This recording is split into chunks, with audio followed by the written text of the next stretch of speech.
The story begins with Noah waking up in the body of a noble, which sounds awesome until he checks his status screen, and it's the kind of result that makes silence more terrifying than yelling. With every stat sitting at F rank, except his water magic, which is only E rank. It then turns out that he was born as the 13th prince of the imperial royal family, and the emperor is already eager to meet his newest heir. And after learning that Noah's strongest magical affinity is water, the emperor casually decides that his first birthday gift will be a territory, the region of Almeria, home to a large population of the Water Clan. And the moment those words leave his mouth, Noah's E rank water magic suddenly changes to E+S. Moments later, the emperor asks to see Noah's stats, and Noah starts sweating because with numbers like his, he's expecting to get yeeted straight into the palace trash can. But somehow, when the screen shows up, his water stat has skyrocketed from a pathetic E to a shiny doubles rank. Everything else was still bottom of the barrel F, but nobody cared anymore. A literal baby had just set the record for the highest water affinity they'd ever seen. So that alone was enough for the emperor to take a strong liking to him. Turns out, the reason Noah's water magic skyrocketed was because of the fief gifted to him by his old man. Though oddly enough, on his private stat screen, it still showed as E+S. As for his other boosted stats, those apparently came from his maids, and he still has no clue why. But the more servants he's got, the stronger he gets. And as for his level, it's still stuck at 1. But it's got no cap, so it's only a matter of time before he breaks the system. For now though, he's stuck being a weakling with potential. During breakfast, one of his maids, Evelyn, walked in and let him know that his brothers were here.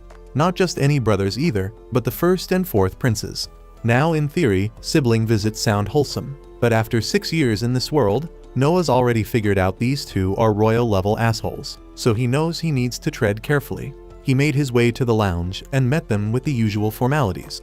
Then, the first Prince Albert suddenly announced that he had brought Noah a present. His servant carried it in, and the moment Noah laid eyes on the sword, his blood ran cold. That damn thing was cursed, and he could literally see tortured souls swirling around it. And of course, Albert knows damn well this thing is haunted, but he plays it off like it's just a nice gesture. And Noah couldn't just reject a gift from the damn crown prince, so he had no choice but to accept it, fully aware that this was gonna come back to bite him hard. He grips the hilt and slowly raises it, while Albert casually explains that this is a water attribute magic sword, and over 120 knights have already died trying to wield it. That little fact sends a chill down Noah's spine, and he immediately loosens his grip. But the 4th Prince Henry chimes in, reassuring him there's nothing to worry about. According to him, everyone who wasn't worthy of the blade dropped dead the second they touched it. So if Noah was going to die, it would have already happened. The only reason he's immune is probably because of his double S ranked water affinity. And sure, that's kind of comforting, knowing he's not going to die. But Noah's still pissed that Albert basically used him as a lab rat just to test the theory. He can't say that out loud though, so he just keeps his cool and waits for Albert to take his leave so he can finally relax. Later that day, while walking through the corridor with his maid Zoe, Noah notices something's off. Her usual calm expression is gone, and she looks upset. He asks her what's wrong, but Zoe brushes it off, saying she's fine and doesn't want to trouble him with her problems. But Noah isn't buying it, and he firmly orders her to speak up, and she finally gives in. Zoe tells him she needs some time off to handle a family emergency.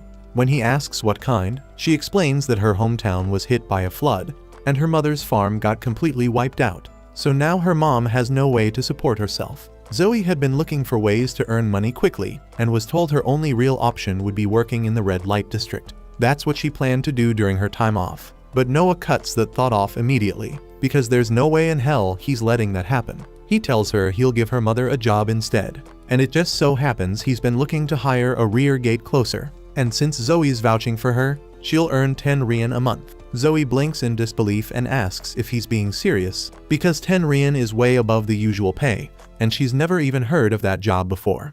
That's because Noah just made it up on the spot, and it doesn't matter because it's his cash, and he'll use it how he damn well pleases. He also tells her he's got a spare house sitting on the outskirts of town so they can stay there rent-free. Zoe's been loyal to him since day one, so there's no way he's letting her throw herself into a life like that over some stupid flood. But speaking of that disaster, there's still one more thing he needs to take care of. He calls his butler Dylan and gives a direct order: start buying up as much flood-damaged land as he can. Both Dylan and Zoe are stunned by what they just heard, but Noah calmly explains his reasoning. In times like this, vultures always come crawling. Scammers looking to take advantage of desperate people who have just lost everything. So he wants to secure the land before those crooks can sink their claws in. Dylan is left speechless, completely blown away that a 6-year-old could think so far ahead. Noah's way too sharp for his age, and while Dylan doesn't know it, Noah's past life taught him plenty about this kind of exploitation. Of course, he can't exactly say that, so he just moves on like it's nothing. Dylan's fully on board with helping him buy the land. But there's one huge problem, and it's the cost, and he estimates the whole thing's gonna run around 700,000 rian. Zoe practically gasps at the number, and Noah gets it that's more than just pocket change. For context, the average adult in the capital earns around 120 rian a year, enough to support a family, own a house, and eat well. Noah's estate is definitely wealthier than the norm, but even then, he's only got around 500,000 rian on hand, so that leaves him short by 200,000. With barely any options, Noah decides to sell the land gifted to him, the fief territory the emperor gave him when he was born. Dylan immediately shoots that idea down because that land came straight from the imperial family, so selling it without permission isn't just frowned upon, it's a crime. Noah knows the risk, and he knows the consequences, but he's still willing to go through with it. If his father wants to punish him, then so be it, he'll deal with it later. The following morning, while Noah and his staff are getting ready to head out to the disaster zone, an unexpected visitor drops by, the fourth Prince Henry. Unlike Albert, who's a walking migraine, Henry is actually decent. Once you spend some time around him, you realize he genuinely cares. He came to check on Noah and to give him a heads up about that cursed sword. Apparently, the damn thing has a will of its own, so even if Noah's immune to the curse, the blade won't behave unless it recognizes him as its master. That info sticks with Noah, and he appreciates Henry for not being a complete tool. And soon after, Noah sets out for the village of Dasso. When he arrives, it's worse than he imagined. Calling it flood damage is putting it lightly. The place looks like Poseidon and Kratos threw hands here and forgot to clean up, as entire sections of the village are shredded. And from just looking around, Noah can already tell most people probably lost all their official documents in the chaos. So he turns to Dylan and orders him to head straight to the local government office and gather as many record copies as possible to make the land purchases easier. While Dylan handles the paperwork, Noah decides to hit the streets himself to see firsthand how the survivors are doing. Zoe tries to stop him, reminding him that reconnaissance work isn't exactly a prince's job. But Noah doesn't care and tells her straight up that he's going, whether she likes it or not. She can either tag along or sit tight in the carriage till he gets back.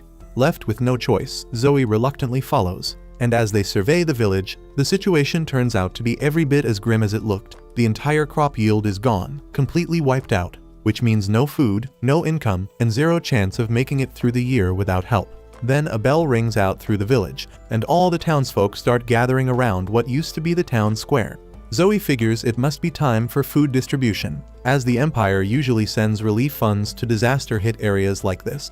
Noah's glad to see that at least some parts of the system are working the way they're supposed to, so he makes his way over to join the crowd for a meal. But the second he takes a bite, all that goodwill evaporates. The food is so bad, he's convinced even Indian street food would taste gourmet compared to this disaster. The broth is a watery, bitter mess, and he's pretty sure the veggies in it are half rotten. One of the villagers overhears Noah's grumbling and, not knowing who he is, assumes he's just another victim of the flood.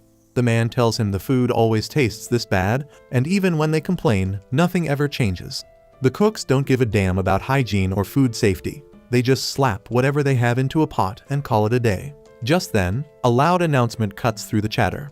An inspection is underway. Noah asks Zoe what's going on, and she explains that the local government official Lord Garl is here to check the food quality. Garl strolls over to the pot of mystery stew, takes one look at it, and thinks it's absolute garbage. But since he's not the one eating it, he couldn't care less, and he casually tells the chef to whip up something actually edible for him back at the mansion. The chef nods, grinning, clearly in on the arrangement. But Noah's not about to let this slide, so he steps forward and calls Garl out, asking if the reason the villagers are being served garbage is because he's siphoning off the food budget. Garl, thinking Noah's just another poor nobody, doesn't even bother denying it. He openly admits to skimming the funds and laughs it off, because in his mind, there's nothing a powerless peasant can do about it. Listening to this arrogant bastard brag about stealing from flood victims makes Noah's blood boil. The fury hits him so hard that the cursed sword in the carriage begins to stir in response. Garl finally snaps after hearing one too many words from this random brat. He draws his sword, fully intending to shut Noah up permanently. But before he can swing, the Leviathan sword bursts from its case and flies straight to Noah's side. Fueled by his unshakable will and sense of justice, the sword recognizes him as its rightful wielder. And now that it's chosen him, Noah doesn't hesitate. With a single clean strike, he cuts Garl's head clean off for the crimes of stealing relief funds and threatening a royal prince. Not long after, Lord Rowan Garl's superior arrives on the scene. Some guards rush up and try to convince him to arrest Noah for executing Garl. But the moment Rowan lays eyes on him, he immediately recognizes who he's dealing with. He kneels without hesitation to show respect to the 13th prince. Noah tells him they need to have a serious conversation about what's been happening here. Though the message is clear, Rowan is in hot water for letting Garl run wild this long. Garl's punishment is already done. But the rest of the rats who helped him steal are still around, and Noah expects Rowan to clean house.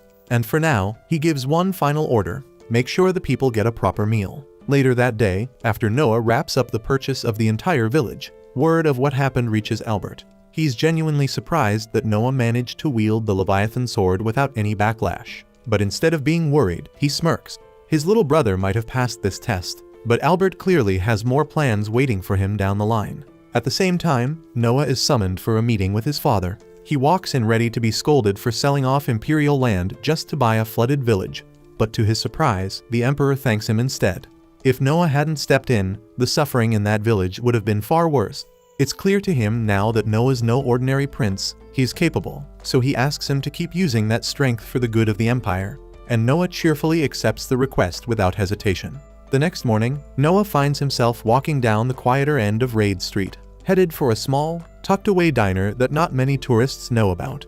Word around town is that a certain street performer's been making waves there lately, and he's curious to see what the fuss is about. Slipping inside, he picks a quiet spot and takes a seat, keeping a low profile while casually letting his gaze drift around the room. At that moment, a girl with pink hair steps forward and begins to sing. Her voice pours through the diner like a breeze, so Noah recognizes her immediately as Alice, the street performer he heard about. As he listens closely, he figures her voice isn't bad at all. But even without being a music expert, he can tell her technique is still pretty rough. She's got talent, sure, but there's a long road ahead.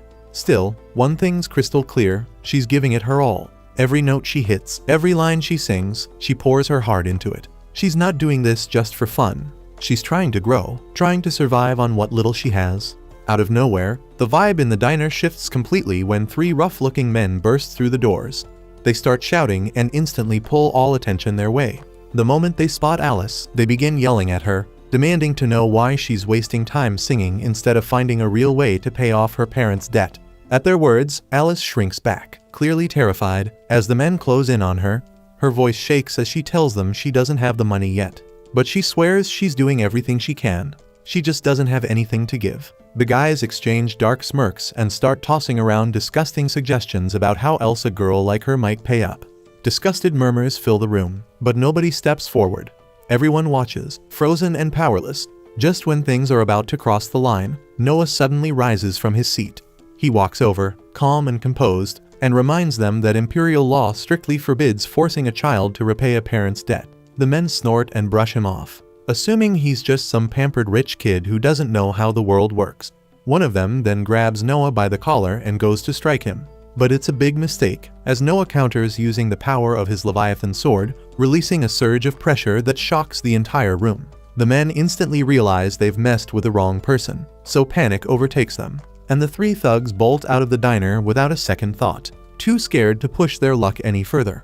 With the danger gone, Noah turns back to Alice, his voice gentle this time. He asks her how much she needs to make it through the month, and she hesitates before explaining that most of what she earns goes toward her mother's medical care. After hearing everything, Noah calmly tells Alice that from now on, he'll be giving her 25 rian every month so she can focus entirely on her singing without worrying about money. He also promises to raise the amount as her skills improve, encouraging her to keep chasing her dream without fear holding her back. Deeply moved, Alice thanks him with genuine emotion, telling him how much his kindness means to her. She promises she won't let him down and swears to work hard and keep growing as a singer. Later, Noah heads back home, only to find the same three thugs from earlier kneeling at the palace gate. Heads bowed, they're practically groveling, desperate to apologize for what happened. One glance is all it takes for Noah to realize what's going on. they've clearly figured out who he really is. But instead of wasting time with them, Noah calmly turns to the maids and tells them to send the men away, adding that the prince isn't someone they can just meet whenever it suits them. A few moments later, Noah's older brother Henry shows up and immediately agrees with how Noah handled it. He says refusing to meet them was absolutely the right call, because letting people like that come face to face with royalty would only cheapen the dignity of the crown and undermine the authority of the royal family. Noah then invites Henry inside and explains that his decision wasn't just about protecting royal pride. He tells him everything that went down at the diner and admits that if he had spoken to the men personally, they might have assumed he was angry and start avoiding him. And if that fear keeps them away from Alice, then that's exactly the outcome he wants. Henry listens carefully and finds himself genuinely impressed. For someone so young, Noah was already thinking several steps ahead. He even admits that most of their brothers, despite being around Noah's age, wouldn't have had that kind of foresight, and the realization makes Henry even more proud. Henry then brings up the Leviathan sword and asks if the rumors are true that Noah has actually mastered it. Noah confirms it's true and says he was only able to do it thanks to the advice Henry gave him earlier, and to demonstrate it, he casually summons the Leviathan sword right in front of him, making it appear as if it materialized out of nowhere. Henry stares in disbelief because he didn't even know the Leviathan sword could do something like that. Noah explains that the blade didn't actually appear from thin air. It had been hidden beneath his sleeve the whole time, compact and dormant, until it expanded at his command. The sword itself had a will, and it was the one that taught him how to use the ability. Henry admits he had no idea that was even possible and praises Noah for discovering it on his own. Afterward, outside the palace walls, the same three men from earlier are still lingering around, clearly waiting for another chance to confront Noah. The moment one of them spots him approaching, he suddenly lunges forward to attack. But Noah doesn't even flinch, and with a calm expression, he releases just a sliver of the Leviathan sword's power. The shift in pressure is instant, and the man recoils in pure terror and immediately starts begging for forgiveness. Watching the entire scene unfold, Henry turns to Noah, puzzled, and asks what he just did. And Noah casually replies that he simply used a bit of the sword's aura to intimidate them. That same evening, Noah receives an invitation to attend a royal ball. And as he steps into the grand hall, all eyes turn to him, and the moment he enters, the room erupts into applause. Standing beside him, a nobleman named Radok notices the object strapped to Noah's waist and points it out. Noah confirms it's exactly what it looks like, the Leviathan sword, personally gifted to him by the Crown Prince. The moment those words leave his mouth, the entire hall falls into stunned silence, followed by a collective gasp. Everyone there recognizes the Leviathan as one of the kingdom's greatest relics, a weapon so powerful that even seasoned warriors fear it due to how uncontrollable it's rumored to be. One skeptical guest speaks up, suggesting the sword must be a fake, maybe just a ceremonial replica. Without saying a word, Noah releases a faint ripple of its power into the air. The effect is immediate, and a heavy pressure crashes down on the room, forcing several guests to shrink back in fear. The moment Noah pulls the energy back in, the room falls into a stunned silence once again, and no one questions it after that. It's clear the weapon is real, and even more shocking, Noah has complete control over it. For the rest of the night, nobles begin lining up one after another, each hoping to make a good impression. They greet him with careful words and respectful gestures, each one calling it an honor just to stand in his presence. Noah listens to every introduction with composed grace, replying politely to each guest.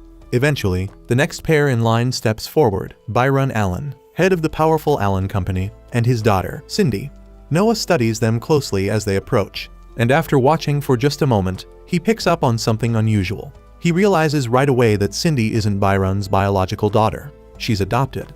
More than that, it becomes obvious to him that Cindy was once a slave. The clue lies in her eyes, that careful, guarded look, always scanning the room, quietly bracing herself. It's a look Noah knows well, the look of someone who's lived in chains and never stopped watching their backs. Byron is left speechless that Noah managed to figure all that out just by looking at her. Stunned, he drops to one knee and admits everything. He explains that Cindy was originally a slave he purchased, but after seeing how sharp and quick-witted she was, he made the choice to adopt her as his daughter. Hearing that puts a genuine smile on Noah's face. He always enjoyed stories where someone's life took a turn for the better. Moved, Noah invites both Byron and Cindy to visit his estate sometime soon, saying he'd love to hear more about Cindy's past in detail. Byron bows respectfully and agrees, saying it would be his honor. After exchanging farewells, the two politely excuse themselves from the party. The following day, Noah's strolling casually through town when he unexpectedly bumps into his brother Oscar, who also happens to be the kingdom's 8th prince. After a bit of light conversation, Oscar suggests they go on a treasure hunt together, saying he's got nothing else planned for the day. Noah agrees, and the two set off toward a place called Cobalt Street. Though Noah's never been there before, he's heard plenty about it. Supposedly, it's packed with rare antiques from all over the empire. Oscar, however, points out that the place is just as infamous for being swarmed with fakes. Spotting a genuine item among the junk is seen as a basic test of skill for any proper noble. They end up spending hours browsing through shops and stands, but nothing really stands out. Eventually, Oscar sighs and suggests they give up and head home. Just then, Noah's eyes land on an old book tucked away in a dusty corner. Something about it pulls him in, so he decides to buy it. Oscar leans in for a closer look and suddenly freezes. His eyes widen as he realizes what Noah's holding, the grimoire of Andrea, the legendary mage. Oscar is convinced it's authentic, and if so, depending on the contents, the book could easily be worth 1,000 riyal. He stares at Noah in disbelief and asks how he knew the book was the real deal. But truth be told, Noah had no clue. The only reason he bought it was because the second his fingers touched the cover, he got a plus added to his win stat, and that odd reaction was enough to make him think the book was worth something. Out of nowhere, a wild idea hits Noah, so he pulls out the Leviathan sword and carefully channels a bit of its energy straight into the grimoire. And within seconds, the book jolts violently, slips out of his hands, crashes to the ground, and flips open by itself. One of the spell pages glows ominously, and something dark and ancient is triggered. Before they know it, the forbidden tome unleashes the sealed soul of the legendary sorcerer right in front of them. Oscar's eyes go wide with horror. He instantly realizes how serious this is and yells for Noah to get the hell out of there. But instead of running, Noah plants his feet, lifts the Leviathan, and without flinching, slashes straight through the incoming spirit with a single, brutal swing. The blow cleaves through the sorcerer's soul, erasing it completely in one strike. As the danger fades, Noah glances at his status window and sees something new. His wind skill just jumped to SS rank. The sudden upgrade catches him off guard, but he doesn't sit on it. He quickly checks on Oscar, who's still frozen in disbelief. The prince can't wrap his head around what just happened. One moment they were standing in front of a book, and the next, Noah had wiped out a legendary soul like it was nothing. He keeps asking himself how Noah managed to grow this powerful so fast, and how he knew exactly what to do. Before the dust even settles, a man steps forward and kneels respectfully before them. He introduces himself as Alan, the owner of a nearby antique shop. After witnessing what Noah just pulled off, Alan says he feels it's only right to show him something he's been holding onto for years, something he believes might actually be a real treasure, and he politely asks them to come with him. Once inside the shop, Alan pulls out an odd-looking ring and sets it down carefully. He explains that this ring is said to only reveal its true nature when its destined owner shows up. Dozens have tried to activate it, but not once has it responded. Noah raises an eyebrow, thinking it's probably just another dud, but Alan immediately insists otherwise. He says the ring refuses to be sold, and every time he tries to part with it, it mysteriously ends up back in his store, sitting quietly among the other items. Intrigued, Noah slips the ring onto his finger, and the moment he does, a voice he's never heard before echoes inside his mind. It tells him the ring is a triple S rank rarity, and that it now recognizes him as its rightful master. As soon as the words fade, the ring bursts into a radiant glow and begins shifting.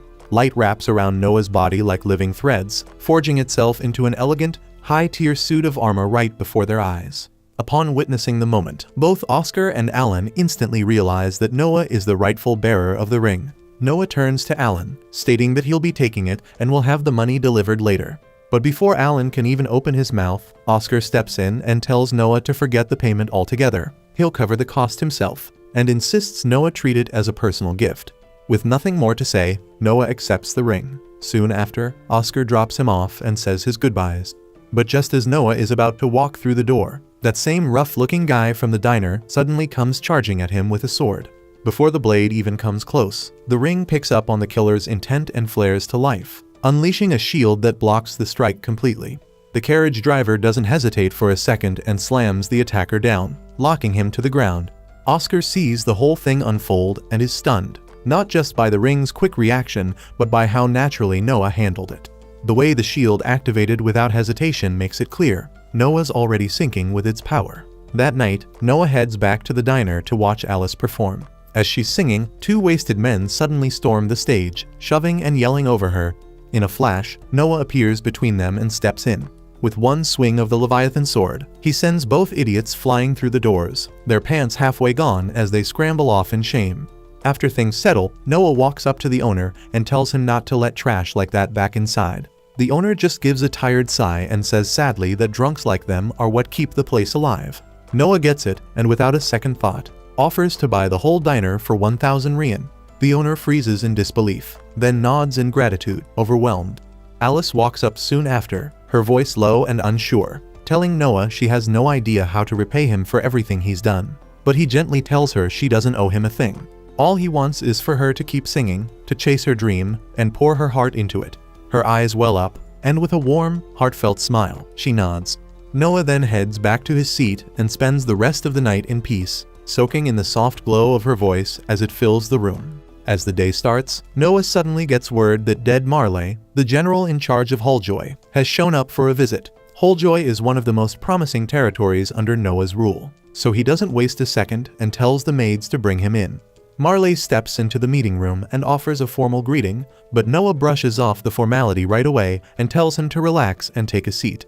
The two of them first met about a year and a half ago, right after Marley was appointed as Hulljoy's general. With that in mind, Noah cuts to the chase and asks how things are going.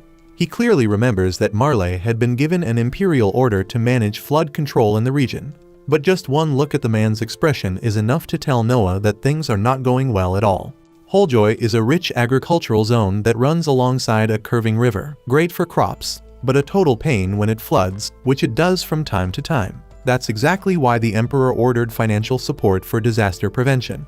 But Marley admits he hasn't been able to get anything off the ground, and the biggest roadblock is the finance minister, who keeps coming up with lame excuses to delay releasing the funds. The second Noah hears that, his mood darkens. It reeks of corruption and mishandling of public funds, and he's not about to let that slide. Without missing a beat, he tells Marley to tag along, because they're going to have a little face-to-face with the minister himself. A short while later, Noah shows up for lunch with the finance minister, and the guy turns out to be every bit as bloated and slimy as Noah imagined. The man tries buttering him up with some empty compliments, but Noah shuts it down fast and asks why the hell he hasn't handed over the money Marley needs to fix Hulljoy's flooding issue.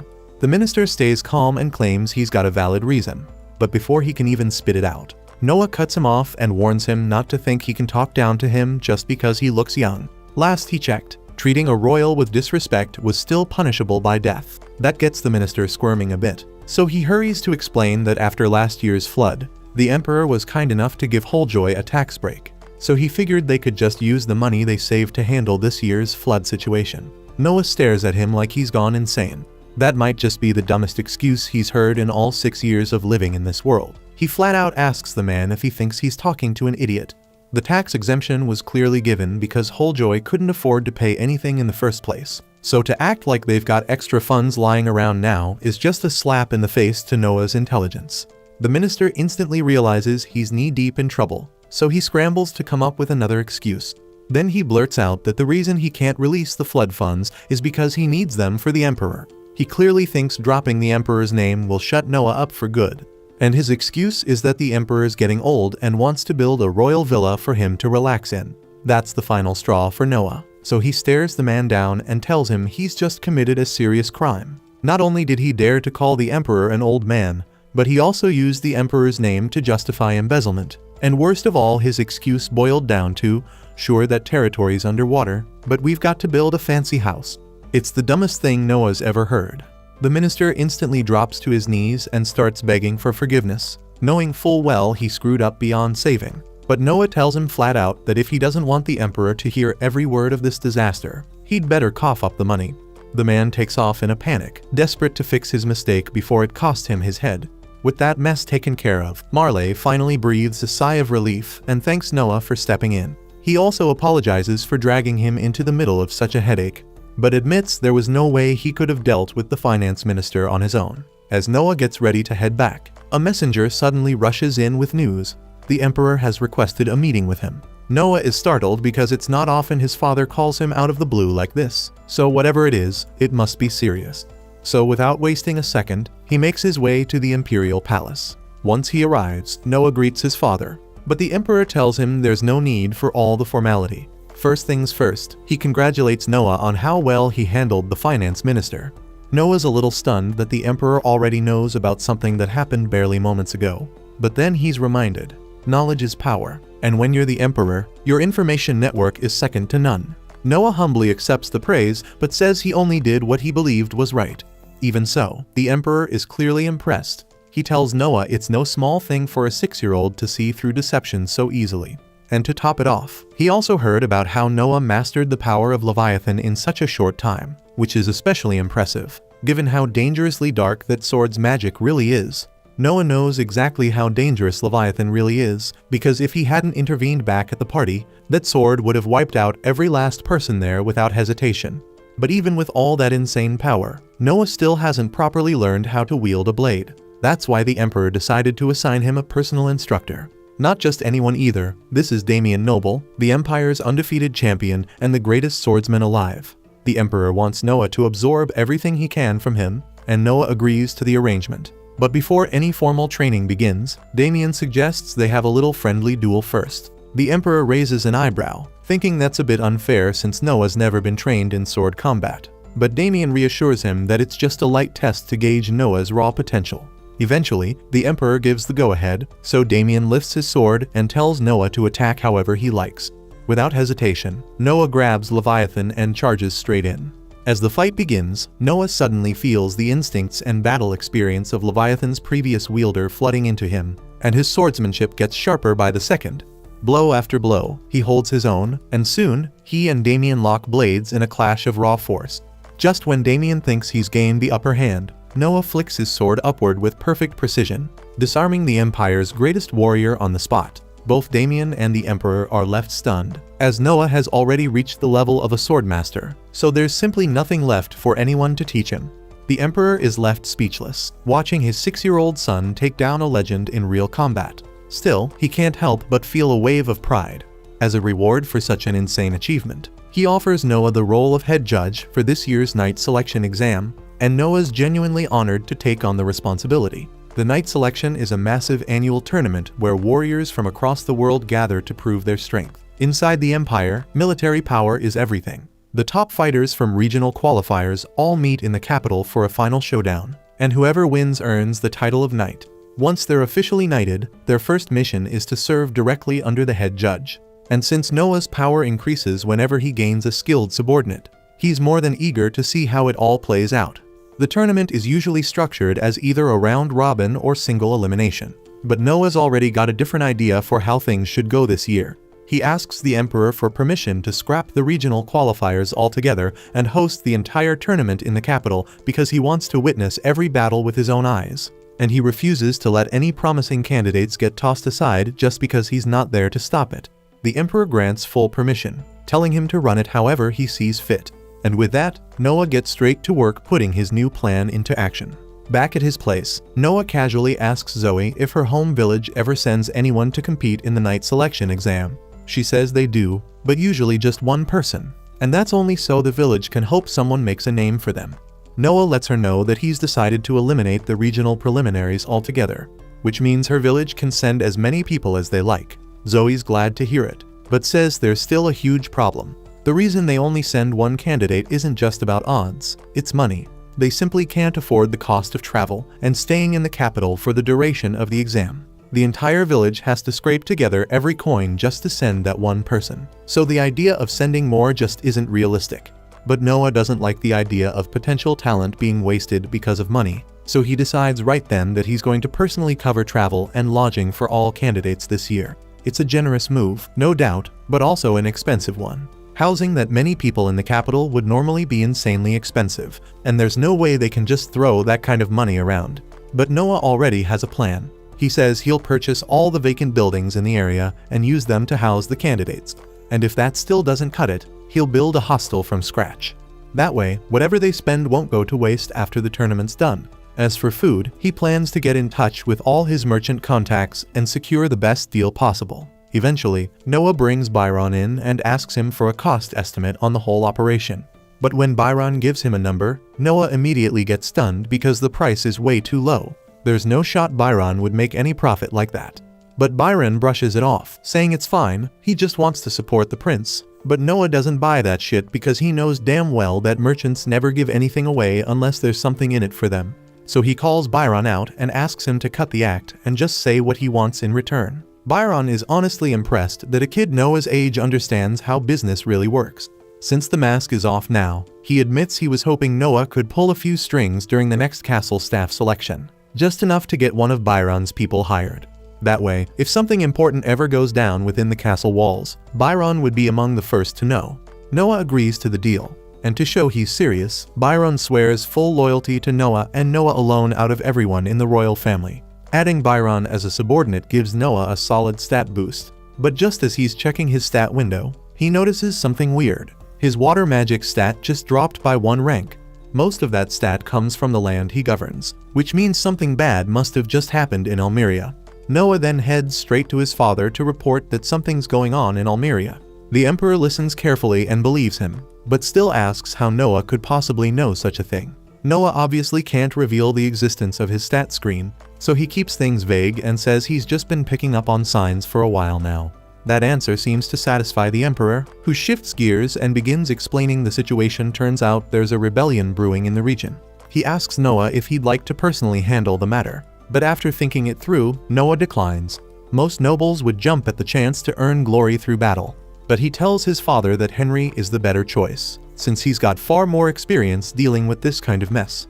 Later that evening, Noah and Henry ride together in a carriage, and Henry asks if he's really okay giving up such an opportunity. In a country like theirs, Noah could have boosted his status big time by securing a major battlefield victory. But Noah tells him the truth: he doesn't believe he's strong enough yet to lead troops into combat.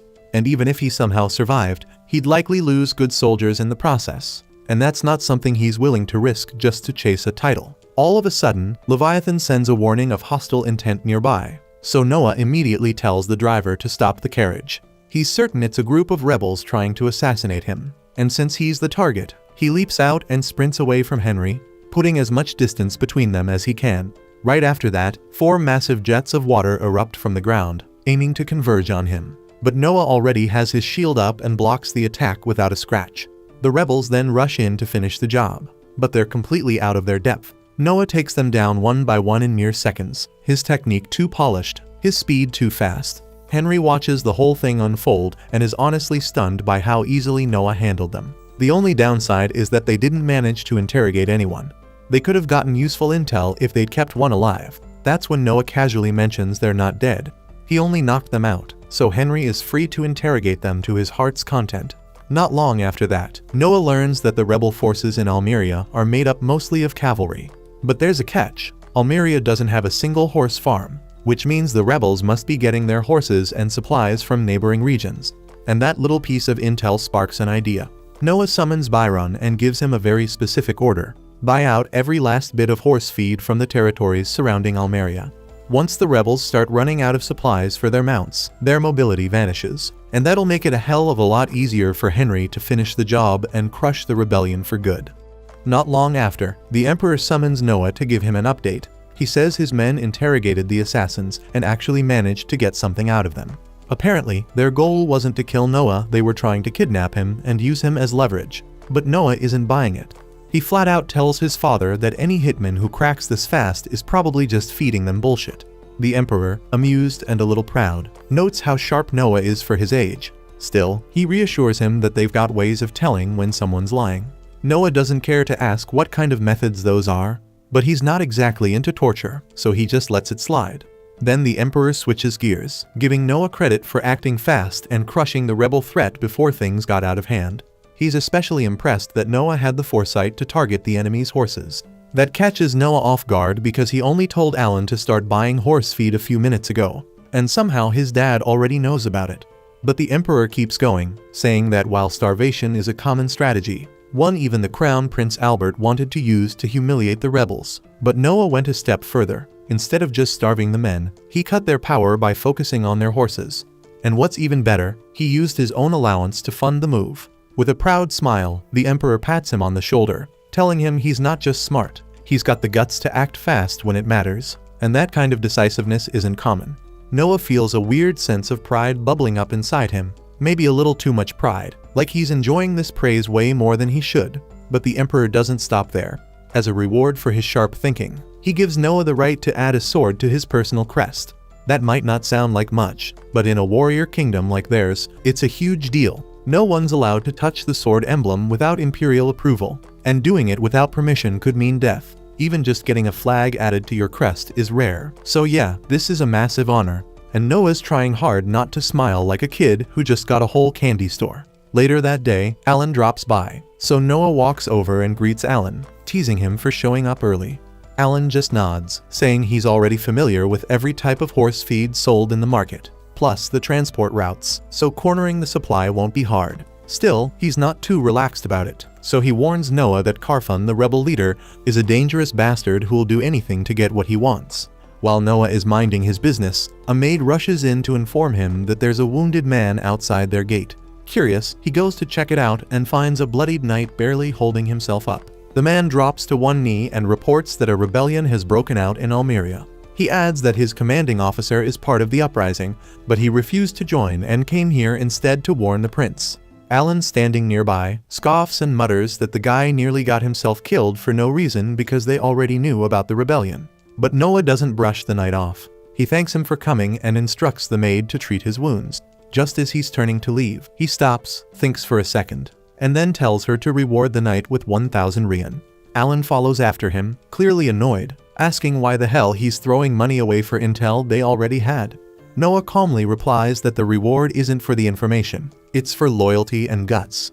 Later, Zoe barges into Noah's office looking like she's seen a ghost, and she drops to her knees before even saying a word. Noah gets concerned and asks her what's going on, but she doesn't answer at first. She just pulls out a pouch with 500 rian, and then hands him a small glass vial. She explains that some shady stranger offered her both as payment to drug Noah and hand him over. That's when it hits him. The rebels are getting real desperate if they're trying to snatch him like this. He stares at the bottle for a moment, then asks her why she brought it to him instead of going through with it. That's when she breaks down in tears. She says the men threatened to kill her if she failed, but no matter what, she could never bring herself to betray him. Without saying a word, Noah walks to his desk, grabs a pen, and writes her a check for 5,000 rian. He tells her it's for not selling her loyalty cheap. Zoe stares at the amount, her brain short-circuiting. She stammers that she can't accept something this big, but he just tells her to quit arguing and take the damn reward. As she keeps crying and thanking him, he quietly says there's something else she needs to do. He tells her he's going to drink the sleeping drug, and once he's out cold, she's going to deliver him to the bastards who made the offer. Then she's to run as fast as she can before they get the chance to shut her up for good. Zoe's whole body shakes just thinking about it. But Noah's not asking for permission. His decision is final, and he's going to meet the rebels face to face. A few hours later, he wakes up dumped in the middle of nowhere and catches the rebels whispering about how killing him is their last option, since they're under strict orders from Carfun to keep him alive.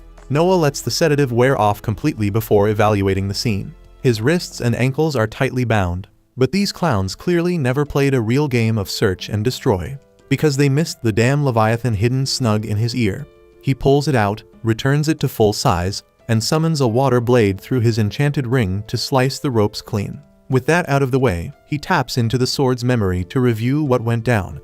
He watches himself slumped unconscious in his office while Zoe bolts out the door, and the rebels swoop in around him.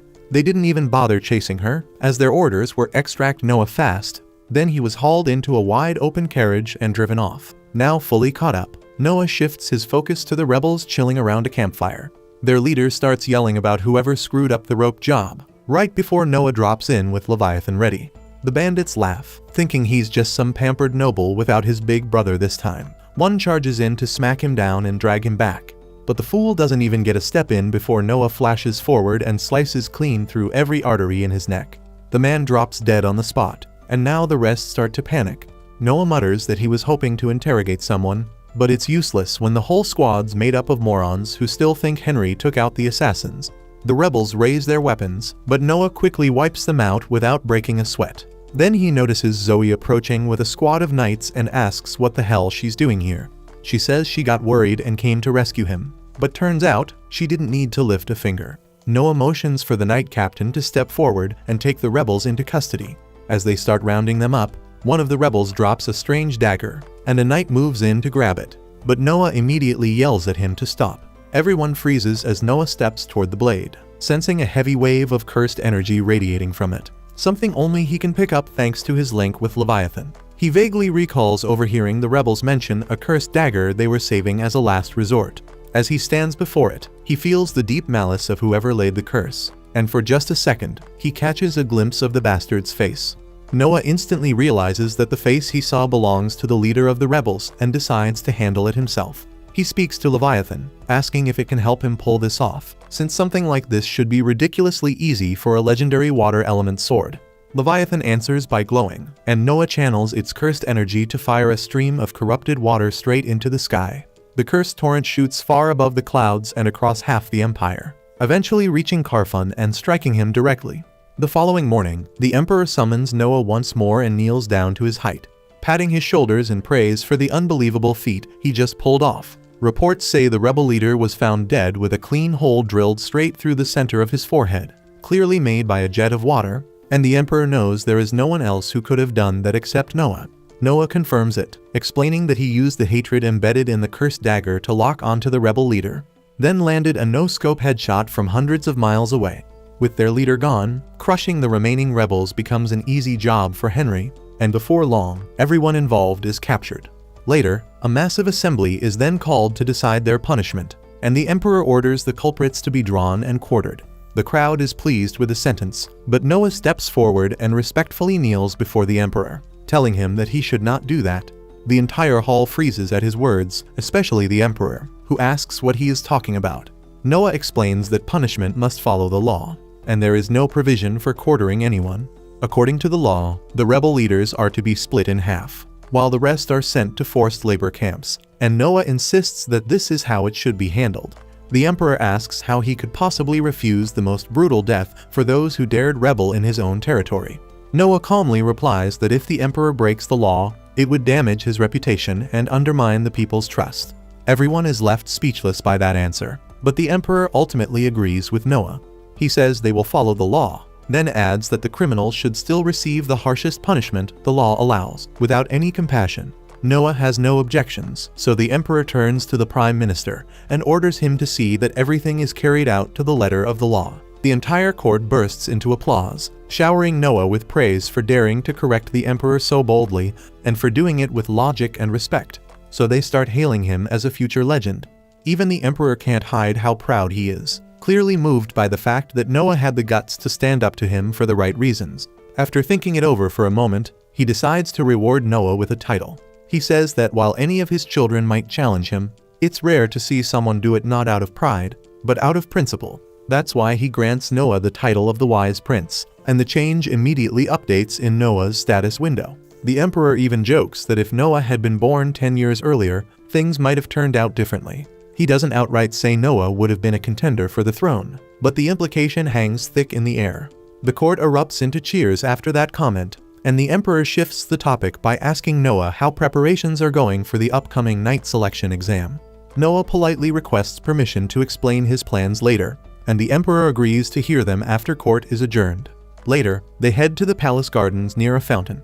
Noah relaxes with a cup of tea while 4 servants surround him holding buckets of water, and at his signal, they all try to splash him at once, but he calmly activates the shield in his ring, stopping every drop from touching him. The Emperor raises an eyebrow, not fully grasping what he just saw, so Noah explains, during the selection exam, he's going to ask each participant to attack him the same way, and he'll judge their skills based on how close they get to hitting him. The Emperor is clearly impressed with the unorthodox approach, though he expresses concern that it could be dangerous. Noah, confident as ever, says he'll personally handle anyone strong enough to break through, and once again, the Emperor is blown away by his boldness and innovation. Later that night, the Emperor sits in the throne room alongside the Prime Minister, who questions whether it was wise to make that public remark about Noah being born too late. The Emperor simply laughs, saying he meant every word Noah is something else entirely. Still, there's a flicker of unease in his eyes as he mentions Leviathan. Its true power is still sealed, and that's no small thing. He quietly gives an order to bring out a special treasure, murmuring that Leviathan's full strength is never meant to be unleashed. But maybe Noah is the one who can handle it. The night of the selection exam finally arrives, drawing in crowds from even the farthest corners of the empire. Commoners, nobles, and onlookers alike flood the capital to witness the next generation of knights prove their worth. But this year's turnout is massive for one reason. Word had gotten out that the legendary wise prince, Noah, would be one of the judges. With that kind of name attached, everyone wanted a front row seat. Noah, unfazed by the excitement, sits calmly on stage, sipping tea like it's just another day. He's already decided to use his enchanted defense ring to gauge the candidates, and right on cue, one of them boldly charges at him without warning. The ring flares to life, casting a barrier that absorbs the hit with ease. The attacker swings again and again, trying to break through with sheer force, but the shield doesn't budge an inch, causing him to sword break. The crowd watches in awe, and whispers ripple through the stands that this is the power of the wise prince. From his private balcony above, the emperor watches with amusement, noting that this year's test is already shaping up to be far more exciting than the last. Still, flash and spectacle aside, the point of the exam is to find true knights, and he's curious who Noah will end up picking. By the time the sun begins to set, another candidate is throwing everything he has at Noah, hurling flames with all the magic he's got left. Noah casually conjures a barrier, letting the fire dance harmlessly in front of him. The candidate drops to his knees, completely drained, and realizes he's just not good enough. Noah agrees silently that none of the participants so far have stood out, and he's starting to lose hope for a surprise. Then comes the final candidate of the day, and Noah barely pays her any mind until she steps up. A blonde girl, calm and focused, strikes with her blade. The defense shield kicks in as usual, but to everyone's shock, she doesn't back down. With one clean, powerful push, she shatters the shield and actually manages to cut him. It's not deep, but the fact that she landed a blow leaves the crowd stunned, and Noah wide-eyed. The guards instantly rush in and restrain her, but Noah tells them to stand down. Instead, he asks for her name, and she answers Shirley Grant's. Without a moment's pause, Noah turns to the crowd and declares that Shirley has passed the exam. The announcement hits like a thunderclap because she's the only one all day to pass. The guards are stunned, struggling to understand why Noah would accept someone who just wounded him. But that only makes the spectators admire him even more. They begin shouting his name in praise, calling him a noble and generous ruler. Noah leads Shirley into his estate, and as she drops to one knee before him, her mind races with dread over what sort of penalty might await her for injuring him during the test. Hurting royalty, even by mistake, is no small thing. But Noah quickly puts her mind at ease, telling her not to be ridiculous. It was obviously unintentional. He gives a faint smile, then unexpectedly tells her to strike him with that same move again. Shirley hesitates for a second, but obeys. She stands up and thrusts her blade at him. Noah raises his shield, and this time it holds firm. He tells her this is what he could have done if he had genuinely intended to block her blow the first time. He let it hit him on purpose to see if she'd obey her orders without hesitation or fear. A knight's role is to carry out commands, and he has no use for one who's too scared to follow through. The fact that she didn't hold back, not once, but twice, even after injuring him, proves she has the grit and loyalty needed to serve as a real knight. Shirley is caught off guard, realizing Noah's got far more backbone than she expected for someone his age. His cool, composed confidence tells her everything. He's got what it takes to lead. Moved by respect, she kneels again and swears loyalty to him, promising to serve him faithfully for as long as she's a knight. And Noah gives a satisfied nod. When he glances at his stats, he notices that recruiting Shirley has given him a noticeable power boost, another win as a leader. Right then, Zoe steps in to let him know that the doctor, someone named Croy, has arrived. Croy immediately gets to work, inspecting Noah's injury, and after a careful check, he confirms that Shirley's strike didn't hit anything major, so no organs or veins were damaged. Meanwhile, Shirley quietly observes the doctor, impressed by his skill and composure. It surprises her, since back in her village, no one even comes close to being a real doctor. Noticing the look in her eyes, Noah asks her what's on her mind. Shirley explains that where she's from, the village is too poor to have real doctors or any proper medical training. When people fall ill, they usually rely on the village elder to pray or perform some kind of spiritual ritual. Hearing that, Noah thinks for a moment and comes up with a simple solution: apprenticeships. He tells Shirley to pick out the brightest and most promising folks from her village, then turns to Croy and asks if he'd be willing to take them under his wing. Croy agrees without a second thought. Noah then tells Shirley not to worry about the cost. He'll take care of everything. Overcome with gratitude, Shirley gives him a deep, respectful bow and thanks him from the heart. That night, Shirley stays at the mansion and wakes up the next morning fueled with resolve. She gets into her armor and makes her way downstairs. As she passes through the corridors, she overhears two maids whispering about who Noah might marry in the future. The chatter stops her for a second, but Zoe quickly cuts in and says it's way too early for that kind of talk. After all, Noah is only 6. But another maid named Renee rolls her eyes and tells Zoe not to be so innocent, since every other prince had already tied the knot by the age of 15, and Zoe doesn't react much, keeping her composure. Rihanna picks up on that and immediately jumps to conclusions, thinking Zoe must secretly be in love with Noah and probably wants to marry him herself. Especially since Zoe's been studying magic non-stop lately, Rihanna assumes it's all for him. Zoe flushes a little but quickly brushes it off, saying it's not about romance or marriage. She just wants to be useful to him because of everything he's done for her. With that, she hurries off, leaving Rihanna to stew in her own theories, and Shirley just silently watches wide-eyed as Zoe walks away. At the same time, the knight recruitment results are in, and Noah is handed the final report. The head knight praises his choices and thanks him for his insight, saying that thanks to him, only the finest candidates made it through. Noah feels quietly proud, knowing the kingdom's in good hands. To celebrate the successful selection trials, he decides to host a small gathering the next day. He even asks his childhood friend Alice to perform that evening, wanting the celebration to be cheerful but meaningful too. While the celebration is in full swing, Byron steps in to pay his respects to Noah. Noah greets him with a smile and mentions that he actually arranged the event partly with Byron in mind. He points out that a lot of merchants connected to the royal family are here tonight, making it the perfect time for Byron to mingle and build some solid business ties. Byron nods, clearly seeing the thought and planning behind the gesture. The party rolls on with music, laughter, and a shared sense of accomplishment in the air. A little while later, Zoe approaches Noah and tells him he's just received a letter. The envelope stands out. There's no name, no sender, and the person who dropped it off vanished right after delivering it. Before Noah cracks it open, Shirley warns him to be careful because it might be something dangerous. Noah gently taps the letter with the Leviathan sword to test for any threats.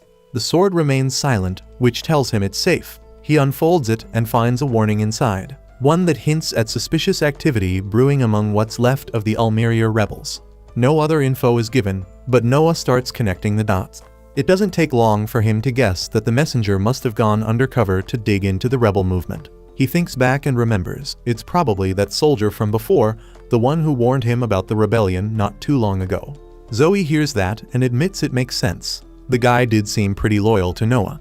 But Noah shakes his head, saying this is serious because if that soldier's out there playing spy without the proper training, he's walking straight into a death trap. Noah decides to loop in his brother Henry and let him know what's happening, hoping he can pull the plug before it turns ugly. But by the next morning, it's already too late. News comes in that the soldier was found out and tortured. The only silver lining is that Henry's squad managed to rescue him just in time. Noah feels the weight of it hit him hard. He blames himself for not catching on sooner. The soldier took the pain and never gave up any intel, and Noah quietly thinks maybe he should have just let it out, because no secret is worth the life of someone that loyal. He tells Zoe to send word to Henry's squad, do whatever it takes to keep him alive. He's not ready to lose someone who'd risk that much for his sake. The following morning, Noah heads out with Shirley to pick out a gift for Henry to thank him for putting down the rebellion. They swing by a local antique shop where the merchant lays out a variety of high-end items, but none of them really stand out to Noah. What grabs his attention is something hidden beneath a cloak. Curious, he asks the shopkeeper to uncover it. The merchant praises Noah's sharp instincts, then removes the cloth, revealing a stunning glass statue of a goddess. It's the work of a renowned artisan named Lindsay, and only 2 of them were ever made. Noah studies the piece for a moment, then calmly says he'll buy it and hands over 10,000 rian.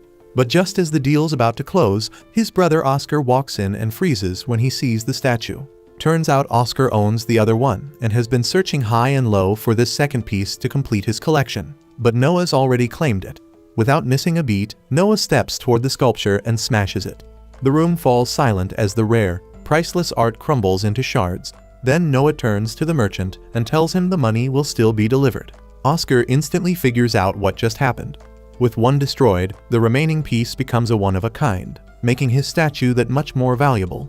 Oscar laughs, shaking his head, and admits the move was brilliant, exactly the kind of wild thinking he's come to expect from Noah. Outside the shop, Noah notices Shirley looking thoughtful and asks what's on her mind. She admits the plan was genius, but she didn't expect him to wreck something so rare. Noah responds that the statue wasn't the real prize. It was just glass, but what truly matters are people. Those who give everything they've got, who stay loyal even when it's hard. And that's the kind of treasure he values. Shirley's heart swells with pride. She now understands that Noah isn't just a leader, he's the kind of person legends talk about. And without hesitation, she swears to follow him for the rest of her life. Noah simply says he plans to keep collecting treasures like her. 6 years fly by, and Noah's grown tall and confident, and now 12 years old.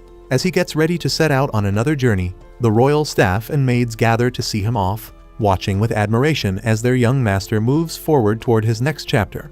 A few days after turning 12, Noah sits alone at the breakfast table while Zoe quietly serves him. His focus though drifts toward the new maid Gigi, who's standing by the window, completely distracted. He casually asks if something's bugging her. Gigi, still staring outside, says the line of people bringing his birthday presents hasn't slowed down even after 3 days. Noah gets why she looks so baffled, and Zoe chimes in, mentioning that last year the gifts kept coming for an entire week. Gigi's jaw nearly hits the floor hearing that, but Noah explains it's not just about taking gifts and moving on. Every single one has to be documented, with the sender and content listed. Definitely not something you finish in an afternoon. But thankfully he has Evelyn, one of his most reliable maids, handling it all, which lets him stay out of the mess. Once breakfast is done, Noah heads over to the Ministry of Military Affairs. The Emperor himself had tasked him with some work there. He arrives at the minister's office, occupied by none other than the 4th Prince Henry. The prince greets him alongside a knight, then cuts straight to business. An imperial order has landed on their desk. They're to send a military force, led by Knight Captain Reyes, to crush a rebellion flaring up in the Empire's southern territory. The rebels, mostly barbaric forces, are overconfident and brutal, and the plan is to hit them hard with overwhelming force. Still, before executing the plan, Henry wants to hear Noah's thoughts. The plan sounds solid to Noah, and he turns his attention to Reyes. The knight is Henry's direct subordinate, and someone who's proven himself many times on the battlefield. Noah says he trusts Reyes with the mission, but before giving the final nod, he asks him just one thing: how many troops he's actually taking with him. The moment the question lands, Reyes starts sweating bullets and struggles to come up with an answer. That sets Henry off, and he immediately demands an explanation. Reyes collapses to his knees, begging for forgiveness. Noah quickly steps in to cool things down and tells Henry not to blow it out of proportion and explains what's really going on. See, war funding from the imperial court depends on the number of soldiers a general claims to lead. Some generals pad the list with merchants, workers, or random helpers just to inflate the numbers and pocket the extra cash. Reyes tries to apologize again, but Henry's still fuming at him for pulling that greedy stunt. Before things get out of hand, Noah steps in and tells them to relax. He explains to Reyes that if he wants to recruit extra help for the army and skim a bit off the top for himself, technically, he's allowed to do that. Hearing this, Henry suddenly realizes that padding their ranks with civilians could make the army look bigger than it actually is, enough to freak out the enemy. He actually gives Noah props for exposing the scam and still finding a way it could work to their advantage. But Noah shuts that idea down fast and reminds them that the Emperor demanded a flawless win this time, and pulling tricks like that isn't worth the risk. He turns to Reyes and bluntly asks how many non-soldiers he slipped onto the list. Nervously, Reyes admits to registering around 2,000 of them. Noah immediately orders him to recruit 2,000 actual fighters to balance it out with no excuses. Reyes, looking cornered, just nods and accepts. Noah then scribbles a note addressed to the Ministry of Finance and hands it over. That letter would get Reyes full funding, as if all 2,000 were legit soldiers, and he's free to pocket every coin of it. The guy is stunned, not sure why he's being rewarded for pulling shady moves, but Noah, calm and cold, tells him that in exchange for the bonus, he expects a flawless victory with no screw-ups. Henry is honestly impressed. He watches how Noah turns even dirty schemes into fuel for discipline and motivation. On their way back, he asks if Noah's ever stepped into an actual battlefield. Noah shakes his head and glances at his stats. They're still stuck at level 1. In the Empire, royal children rarely make it past their teens. Most don't die from illness, despite what the records say. They're taken out by rival nobles chasing more power. That's why young royals are treated like precious resources, never sent to the front unless the Emperor himself gives the order. Henry reminds him he's already 12 and should taste real combat. Noah just shrugs and says he'll charge into battle the moment the Emperor calls. Henry chuckles and says it won't be too hard for him, not when he's got a legendary magic sword in hand. Right then, Henry's carriage jerks to a stop as a girl darts out in front of it. screaming for someone or anyone to help her. A second later, a group of kids spills out from the shadows behind her, chased by a pack of scumbags ready to haul them off to Little St. James Island. They grab the girls and start dragging them away, until Noah steps forward and calmly tells them to knock it off. The thugs, clueless about who they're messing with, sneer and tell Noah to go cry to his mommy and drink some milk like a good little boy. Noah couldn't care less about their lame-ass taunts. Instead, he coldly demands to see their registry number, since smuggling slaves without a license is straight up illegal in the Empire. The moment they get questioned, they lash out, but Noah's done playing. He summons Leviathan, and in a blink, slices through them with brutal precision, leaving them out cold but breathing. The crowd watches in stunned silence, clearly impressed even if they don't quite recognize him. Noah walks toward the shaken kids, about to reassure them, when some crusty old bastard limps out from the darkness and greets him with a slimy smile. The geezer proudly admits he's the brains behind the whole trafficking mess and smugly warns Noah to back off, claiming he's got the protection of the first Prince Gilbert. That's when Noah realizes this sleazy fossil must be a major partner in this operation, someone bold enough to flaunt royal connections. Now he's stuck figuring out how to deal with this without making it worse. The old creep tells Noah to hand over the girls and pretend none of this ever happened. But Noah isn't having any of that bullshit. He turns to Henry and asks if he knows the guy. Henry immediately shoots it down, saying he's never seen his ugly mug in his life. Noah shrugs and says same here. But just as the old man opens his mouth to explain, Noah shuts him up with a burst of Leviathan's cursed energy, knocking him flat. Then he raises his voice and mocks the guy, saying even nobody's now pretend to work for the first prince. He tells the crowd that while simple folks might fall for this trick, he and his brother sure as hell won't. Someone in the crowd finally recognizes him as the wise prince, and just like that, the public buys every word. Noah orders the soldiers to drag the thugs to Gilbert's place and tell him they were tossing his name around like fools. After that, he decides to take the rescued kids back home where they'll be safe. Henry, still a little stunned, admits he's impressed by how Noah handled things. He explains that if those guys really were tied to Gilbert, killing them would have created a mess. But standing by while kids got trafficked would have been even worse. So Noah spun it smart, called them fakes and threw the whole mess back at Gilbert, who'll probably make sure they disappear. Later that evening, while Noah and Henry are having dinner, the butler steps in with urgent news. Henry glances up and asks what's going on, but Noah answers before the man can. A messenger from First Prince Gilbert had shown up, delivering a statement about the thugs they caught. Gilbert apparently expressed his thanks for exposing the imposters using his name, claiming he planned to send them to court for a proper trial. But before that could happen, they supposedly drank poison and died. Of course, everyone knows that's a load of crap, and Gilbert clearly had them silenced. Noah turns to Henry and asks outright if Gilbert is really running a slave ring underground. Henry doesn't even hesitate. He nods and says Gilbert lives like a king, throwing money around like it grows on trees, so no way that lifestyle's funded legally, and Noah gets it. As the eldest prince born from a concubine, Gilbert has no shot at the throne, so there's nothing stopping him from turning shady. But Noah suspects the slave trade and hidden mansions are just the surface. Something darker is buried underneath. Henry stares at him, stunned that his 12-year-old brother saw through all of it so fast. The following day, Noah tells the rescued children he pulled a few strings, and they're free now, but none of them seems relieved. Turns out, they don't have homes to go back to.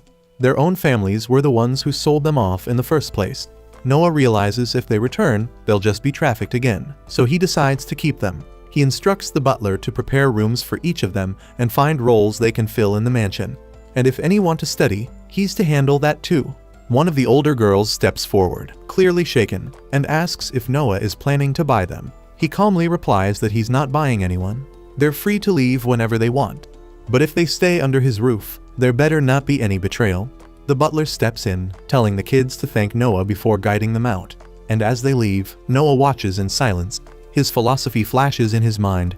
People are treasures, and that thought pulls up a responsibility he's been putting off for a while. He then summons Evelyn to his office. She walks in and starts listing off updates about his birthday gifts, but Noah cuts her off because he already knows. Instead, he pushes an envelope across the desk. Curious, Evelyn picks it up, and that's when Noah tells her she's being dismissed from his service because he's appointing her as a government officer in charge of one of his regions. She freezes, unsure how to react to such a leap, going from maid to mayor. Noah tells her plainly that she's the smartest of all his staff, and keeping her as a maid is just wasting her potential. Evelyn's ready to turn it down, wanting to keep serving by his side, but he insists. If she does well, people will call him wise for recognizing talent. He orders her to leave the estate and serve the people, and that's all the push she needed. Not long after that, Noah is called in by the emperor, who'd gotten wind of how he stood up for Gilbert's reputation. Noah plays it off, saying it was all just a fluke, and he only stepped in to save the kids and nab the culprits. But he quickly catches on that Gilbert must have gone straight to the emperor himself, both to dodge any fallout and to come off squeaky clean in front of the higher-ups. The emperor sighs, saying it's a shame that such scum still roam free. He asks Noah what the proper sentence would be, and Noah responds that by law, the ringleader loses his right arm, and the rest get shipped off to serve in the army stationed on the front line. The emperor nods, pointing out that Noah had tackled the criminals head-on and taken them in. But he adds that if it were him, he'd have gone undercover, taken a beating just to bust them red-handed. The prime minister cracks a joke, saying that it'd count as treason against the imperial family, and they'd just end up executing the thugs. Everyone laughs except Noah, who decides to fact-check them. He calmly explains that if a criminal doesn't realize he's attacking royalty, it's just assault, not a crime against the crown. The room goes dead silent, so Noah starts thinking maybe he pushed it too far by correcting the prime minister over a what-if scenario. But before he can say anything else, the emperor bursts out laughing and tells the prime minister that he won the bet. Now Noah's really thrown off, so the emperor explains that he had wagered with the prime minister to see if Noah would speak up and correct them on legal matters. Noah barely gets a chance to process that before the emperor casually appoints him as the new minister of justice. The court erupts with excitement, cheering Noah on, saying he's only the second prince after Henry to get such a title. Noah has no idea how to react, while the emperor and prime minister exchange smug glances, clearly pleased with the outcome, leaving him even more puzzled.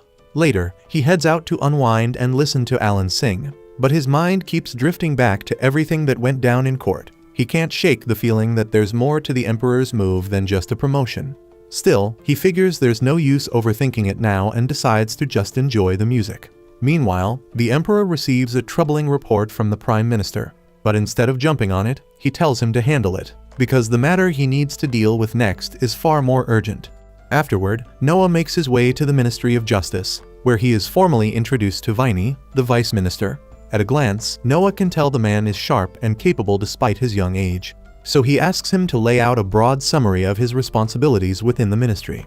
Viney explains that the Ministry of Justice oversees and coordinates courthouses throughout the entire kingdom, while also presiding over numerous trials that take place in the capital itself. That means Noah will be expected to serve as a judge on a regular basis.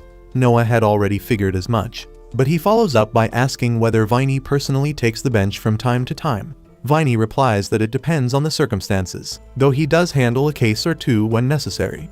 After hearing that, Noah calmly moves to his next question and asks Viney how many bribes he usually accepts. The question catches Viney off guard, leaving him momentarily unsure of how to respond. Noah reassures him that he is not being accused of anything and is not in danger. He simply wants an honest picture of how things currently operate inside the ministry, and whatever Viney admits will not be used against him. Understanding this, Viney confesses that he does take bribes, typically totaling a few hundred rian a year. However, he explains that he follows a personal guideline about which bribes he is willing to accept. Most other judges do not impose such limits on themselves, and as a result, they end up taking nearly 10 times as much as he does. Noah's interest is piqued, so he asks what this self-imposed rule entails. Viney clarifies that he refuses to accept bribes in murder cases. Not because he objects on moral grounds, but because those situations are far too risky. If he were to release a murderer, and the accuser bears a grudge, he could become a target for revenge. So to avoid drawing that kind of heat, he restricts himself to low-stakes matters. Noah nods in understanding, then pulls out a sheet of paper and writes Viney a check for 5,000 rian. He explains that if Viney averages around 500 rian in bribes each year, this sum should equal 10 years' worth, and from this point forward he expects him to stop taking bribes entirely. Viney is stunned by Noah's clear logic and steady approach, and he finally understands why the king granted him the title of Wise Prince at such a young age. In that moment, Viney decides he wants to stand on Noah's side properly. He tells him he has no need for the additional money and promises to abandon bribes altogether. In return, all he asks is the chance to serve Noah with unwavering loyalty. Under normal circumstances, Noah would question such a sudden pledge, But when he checks his status screen and sees a noticeable boost triggered by Viney's oath, he realizes the man's words were genuine. Later that evening, Noah sits down for dinner with Oscar at his estate. Oscar notices the guarded look in Noah's eyes and quickly reassures him that the evening is nothing more than a celebration in honor of his appointment as Minister of Justice. After all, aside from Henry, Noah is only the second prince to ever hold a ministerial post. Noah thanks him for the hospitality, yet he cannot shake the uneasy feeling lingering in the back of his mind. In Henry's case, the position was a clear reward for crushing the rebellion. Noah, on the other hand, has not achieved anything monumental that would obviously justify such a promotion, which makes him suspect the emperor may be setting a larger plan in motion. He turns toward Oscar and asks whether he remembers the story of the empire's near downfall. According to history, the crisis stemmed from the old succession law stating that only the first prince could inherit the throne. On the surface, that seemed straightforward, but in practice it bred complacency. The other princes, aware they would never shoulder the burden of ruling, spent their lives indulging themselves without restraint. Predictably, that neglect weakened the empire and nearly drove it to ruin. To prevent history from repeating itself, the rule was revised. From then on, each prince would be assigned a thief at birth, and the one who demonstrated the greatest merit and competence would ultimately be chosen as crown prince. The implication dawns on Oscar almost immediately. He rises from his seat and bluntly asks whether the emperor is considering naming Noah the next crown prince. Noah admits he cannot say for certain, yet the possibility is hard to ignore. Moments later, one of Oscar's attendants rushes in with fresh news. The emperor intends to appoint Oscar as head of the Ministry of Finance the following morning. That announcement effectively validates Noah's suspicion. The emperor appears to be positioning potential successors, quietly preparing to replace Albert as crown prince. Elsewhere in the kingdom, the royal knights conduct a covert raid, dismantling a faction accused of conspiring against the emperor. Later that night, the emperor is briefed on the outcome. Under questioning, the conspirators reveal that their objective was to pressure the emperor into abdicating so that Crown Prince Albert could ascend the throne. The scheme bears Albert's fingerprints, even if indirectly. After 3 decades as crown prince with no sign of his father stepping down, his impatience is understandable on a human level. Still, orchestrating an insurrection is a grave offense. Unfortunately, there is no concrete proof tying Albert directly to the plot, making formal punishment nearly impossible. The other participant, however, will not be spared. Their fate has already been sealed, and execution awaits them.